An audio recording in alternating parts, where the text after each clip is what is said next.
This is Gene Monterstelli, and welcome to the Tapping Q&A podcast recorded live to tape from Williamsburg in Brooklyn. This is episode 503, originally aired March 17th, 2021. Hi, everyone. I hope this finds you well wherever you are and whatever time of day you get a chance to listen to this. Thanks for spending a little time with me today. Today, we are going to talk about and tap for being fiercely kind. Before we do that, two quick things. First of all, remember, there is over 215 hours of tap-along audios, instruction, interviews with some of the best change work professionals in the world in the Tapping Q&A podcast archive. If you haven't checked it out, all you need to do is go to tappingpodcast.com. Really easy to remember, tappingpodcast.com. All of the past episodes from the past 12 years are waiting for you absolutely free of charge. Secondly, I would like to thank all of the amazing supporters of the Tapping Q&A podcast. A special shout out goes to Gina. Gina is the most recent supporter of the podcast, and I emailed her earlier this week to let her know about the amazing bonuses she gets for supporting the show. If you'd like to support the podcast to ensure it keeps going forward, as well as receive some really amazing bonuses, all you need to do is go to tappingqa.com/support. That's tappingqa.com/support. One of the ways that I manage my day and manage information is on my desk. I have a bunch of note cards, and then a number of years ago, I bought a bunch of waiter pads, those little green notepads that waiters use to take orders when you're in a restaurant. And I have them on my desk so that when ideas come up in the middle of client sessions, when I'm working on something else, I can quickly capture the idea and then continue with what I'm doing. So it's not rattling around inside of my head, trying not to forget it.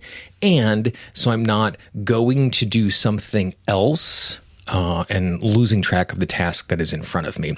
I oftentimes refer to these pieces of paper and notepads as my external hard drive because I'm getting it out of my brain so I don't have too many tabs open.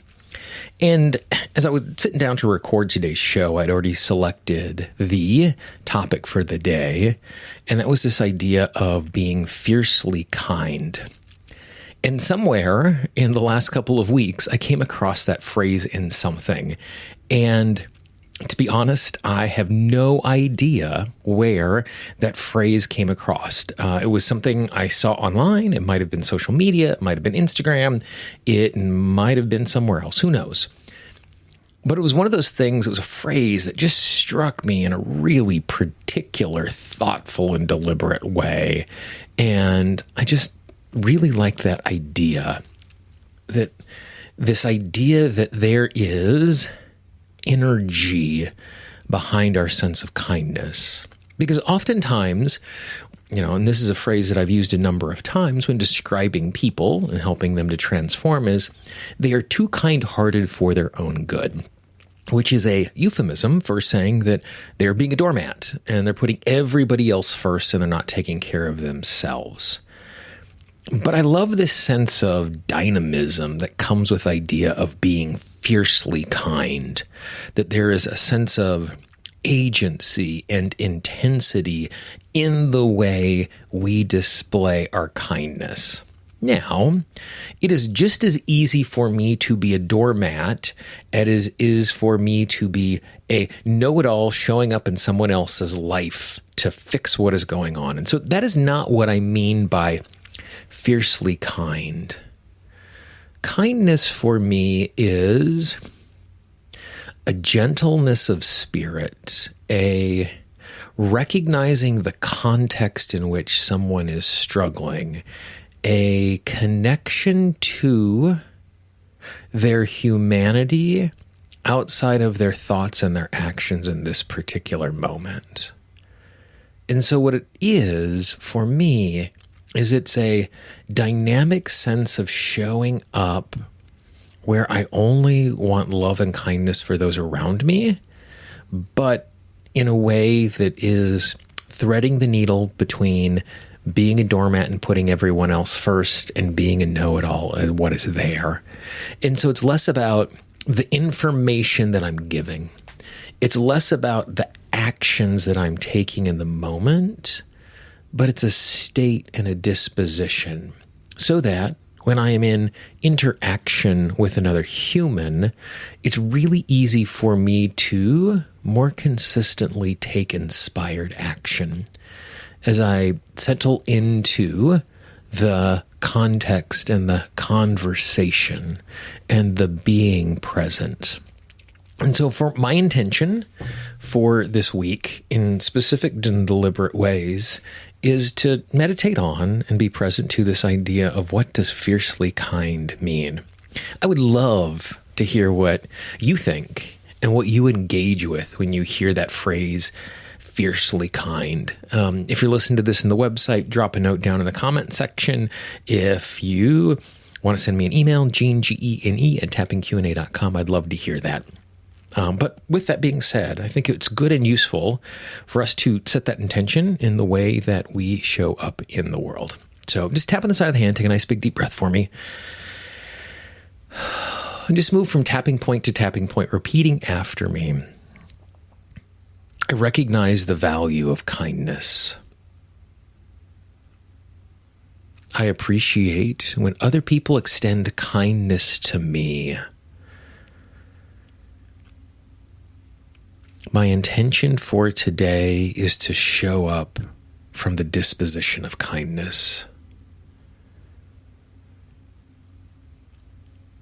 My intention for the day is to be fiercely kind.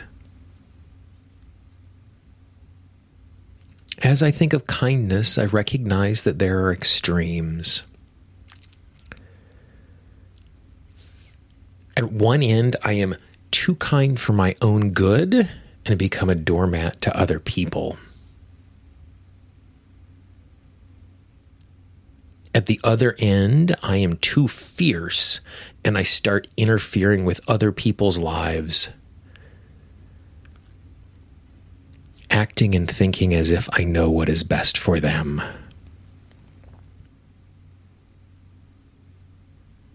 My intention for today is to be fiercely kind.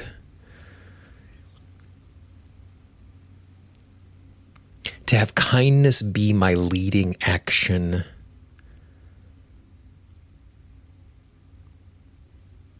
To kindness being my leading thought.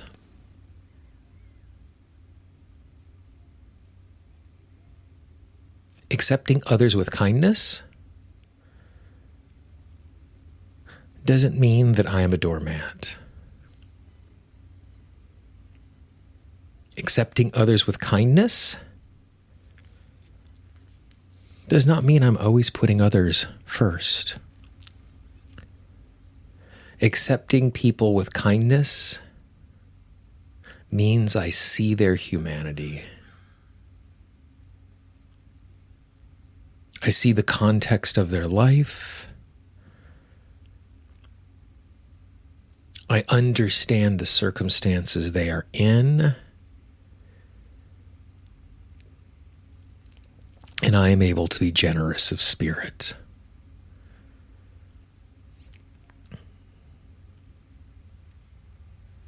Kindness is a hard thing to pin down and define, which means some moments I'm going to be better than others.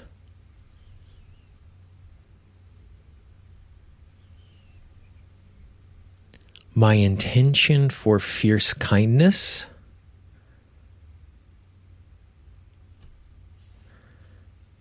is an intention to be more present.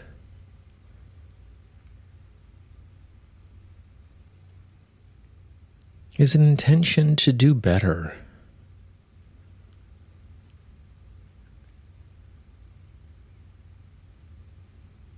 Is an intention to be more engaged in this moment.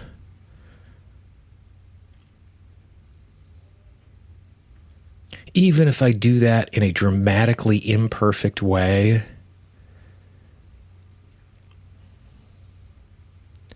by having this intention at the front of my mind,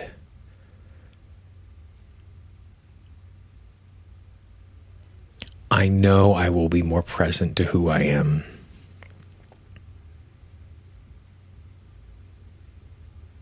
and I will be more present to those around me.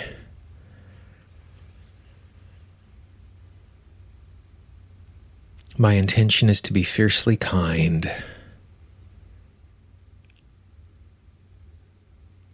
and to learn how to be more human in the process. Nice deep breath. And give me a big stretch. Again, I would be really fascinated and interested to hear what your thoughts are on fierce kindness and being fiercely kind. It's something that even as I spend some time thinking about it and some time tapping to it, I'm still not 100% sure how to engage with that as I'm learning my way through it. But as a framing question for my day, I think it's a good, useful, and dynamic question. So let me know your thoughts, Gene, Gene, at tappingqa.com. If you have someone else in your life who you'd like to engage in a thoughtful conversation with about this, shoot them this podcast, have them give it a listen, spend 10 minutes or so listening along, and then you can have a conversation. I would love to hear if there are fruits of that conversation as well. Don't spam your inbox, but you might know one or two people who could really appreciate a conversation like this today. If you haven't done so, I would encourage you to follow and or subscribe to the podcast. You can find the show on Apple Podcasts, Google Podcasts, Pandora, Spotify, Amazon Music, Audible, basically everywhere you find audio. Just search for Tapping Q&A. Some places they use the word subscribe. It's always free. Some places they use the word follow. Whatever it is, click that button, turn on the notification so every single week when a new episode comes out, you don't miss it. As always, I'd love to hear your thoughts, not just on this episode, but anything in general. I can always be reached, Gene, Gene, at tappingqa.com. For the Tapping Q&A podcast, this is Gene Montrestelli. I hope you have a great day, and I will talk to you real soon. Bye-bye. The Tapping Q&A podcast is copyright Gene Montrestelli Tapping Q&A. All views expressed by guests are those of the guests and not necessarily of Gene Montrestelli and Tapping Q&A.